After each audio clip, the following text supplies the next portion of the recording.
Hi, Terry Naroyan, the organic mom of triplets.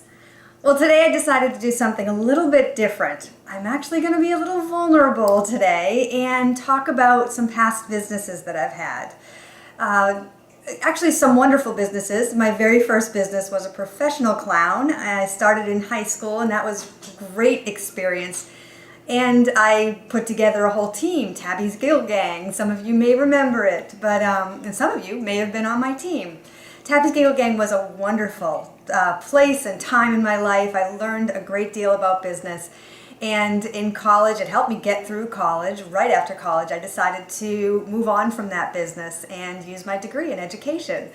But the business I wanted to focus on today, in comparison to what I'm doing for business now, I did a business with a yoga studio about, 10 years ago maybe. It was a while back. I love yoga. Yoga actually helped me tremendously with my health and my awareness of body and body image, those kinds of things. It also helped me go within, learn about meditation and personal growth. It is incredibly beneficial. So why not bring it to the public? Why not share all of that with people? So I dove in, and I did. I got a space. Now, one of the things that I really want to point out with starting your own business, oftentimes small business obviously takes some investment. And it did in my case. I had to put $50,000 in for the first year, and it ended up being a little bit more than that as well, but that was my seed money, $50,000.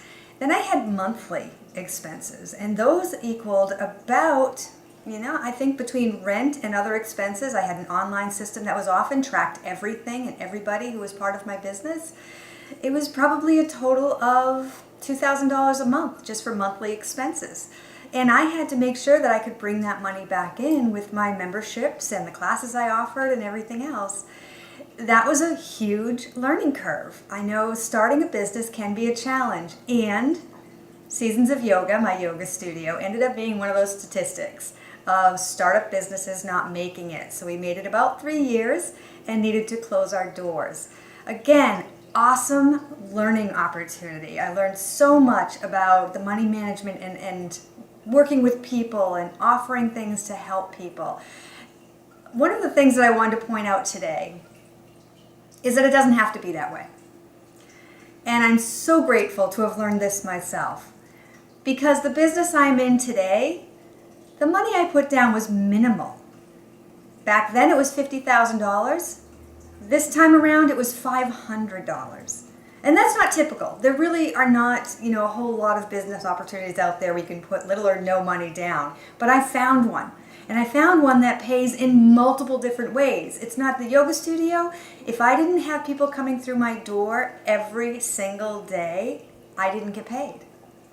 And if I had to take a vacation, I had to make sure that all those classes were still running during my vacation, make sure that there are people in place to cover for me, so that I could get paid a little bit, because most of it went to my coverage. With this current business, one of the ways to get income is passive income. So if people are on my team, they've joined up and I've trained them appropriately, they actually create income for me while I'm helping them create income for them. So there are many different ways to get paid. And a side note, every month, instead of paying $2,000 to $3,000 overhead expenses, I pay $75 or $100. That's all.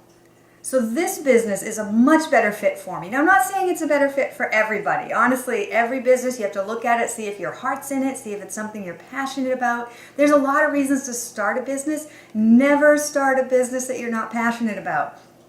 Another business experience I've had was as a franchise owner with a cleaning business. Looked like an awesome deal. Not a whole lot of buy-in, which I believe it was about a $5,000 buy-in, and every month had to pay the corporate expenses, which was about $3,000 corporate expenses.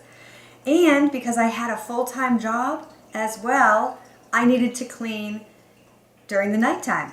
And I needed to do it after hours. So depending on the business, sometimes it started at 10 p.m.